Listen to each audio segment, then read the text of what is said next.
মাগুরায় তীব্র ঠান্ডার সঙ্গে ঘন কুয়াশায় বিপর্যস্ত হয়ে পড়েছে জনজীবন। শীতের তীব্রতা আর কুয়াশার কারণে স্বাভাবিক জীবনযাত্রা ব্যাহত হচ্ছে।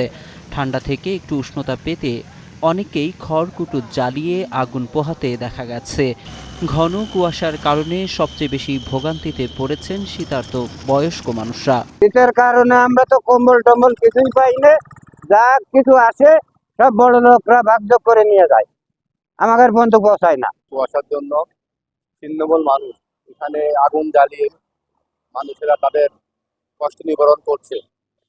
এদিকে মানুষ প্রতিদিনকে যে আয়, সে আয় কমে গেছে, কারণ জনগণ বাসার থেকে বেরোতে পারছে না কুয়াশার জন্য। খুব শীত করছে, বাসায় থাকা যাচ্ছে না, খুব কষ্ট হচ্ছে। ঘন কুয়াশার কারণে সড়কে যানবাহন চলছে ধীর গতিতে।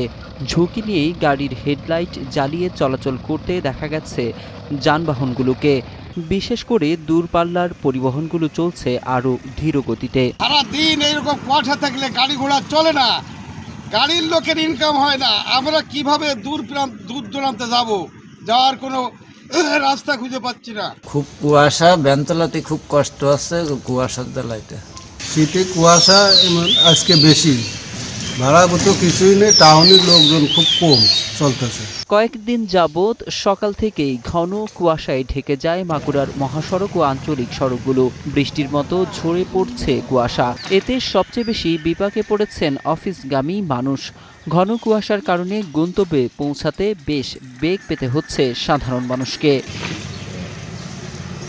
এদিকে মাগুরা হাইওয়ে পুলিশ জানিয়েছে, ঘন কুয়াশার কারণে সড়ক দুর্ঘটনা এড়াতে গাড়ির হেডলাইট জ্বালিয়ে এবং ধীর গতিতে যান চলাচলের পরামর্শ দেওয়া হয়েছে।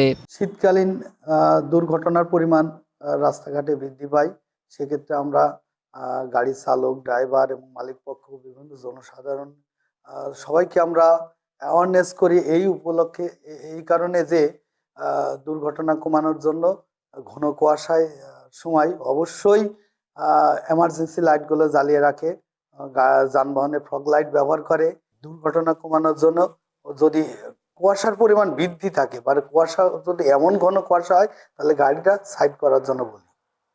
এভাবে আমরা প্রতিনিয়ত ড্রাইভার, হেল্পার, যারা গাড়ির মালিক পক্ষ আছে তাদেরকে আমরা পরামর্শ দিয়ে থাকি। ঘন কুয়াশা ও শীত আরও কয়েকদিন থাকতে পারে বলে জানিয়েছে আবহাওয়া অফিস। তাই সতর্কতার সঙ্গে চলাচলের পাশাপাশি শীতজনিত ঝুঁকি এড়াতে প্রয়োজনীয় ব্যবস্থা নেওয়ার পরামর্শ দিয়েছেন সংশ্লিষ্টরা।